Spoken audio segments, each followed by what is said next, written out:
السلام علیکم ورحمۃ اللہ وبرکاتہ۔ بسم اللہ الرحمن الرحیم۔ حضرت حارثہ بن وہب رضی اللہ عنہ سے روایت ہے،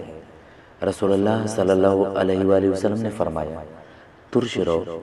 بدمزاج جنت میں داخل نہیں ہوگا، اور نہ تکبر سے چلنے والا، اور جواز کا مفہوم ہے سخت مزاج بدخلق۔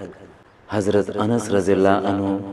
نبی صلی اللہ علیہ وآلہ وسلم سے روایت کرتے ہیں، آپ صلی اللہ علیہ وآلہ وسلم نے فرمایا، کسی آدمی کے لیے یہی شرط کافی ہے کہ اس کے دین یا دنیا کے معاملے میں اس کی طرف انگلیاں اٹھائی جائیں، یعنی اس کی شہرت ہو جائے، مگر وہ شخص جسے اللہ محفوظ رکھے۔ حضرت ابو کریمہ مقدام بن مادی یقرب رضی اللہ عنہ سے روایت ہے، رسول اللہ صلی اللہ علیہ وآلہ وسلم نے فرمایا، مہمان کی ایک رات مہمان نوازی کرنا واجب ہے۔ اگر مہمان صبح تک اس کے گھر رہا اور اس نے مہمانی نہ کی تو یہ اس صاحب خانہ پر قرض ہے۔ مہمان چاہے تو اس کا مطالبہ کر کے وصول کر لے، چاہے تو چھوڑ دے۔ حضرت عقبہ بن عامر جہنی رضی اللہ عنہ سے روایت ہے، انہوں نے فرمایا، ہم نے اللہ کے رسول صلی اللہ علیہ وآلہ وسلم سے عرض کیا، آپ ہمیں سرکاری امور کی انجام دہی کے لیے بھیجتے ہیں،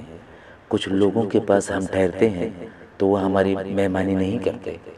اس بارے میں آپ کیا فرماتے ہیں؟ رسول اللہ صلی اللہ علیہ وآلہ وسلم نے ہم سے فرمایا،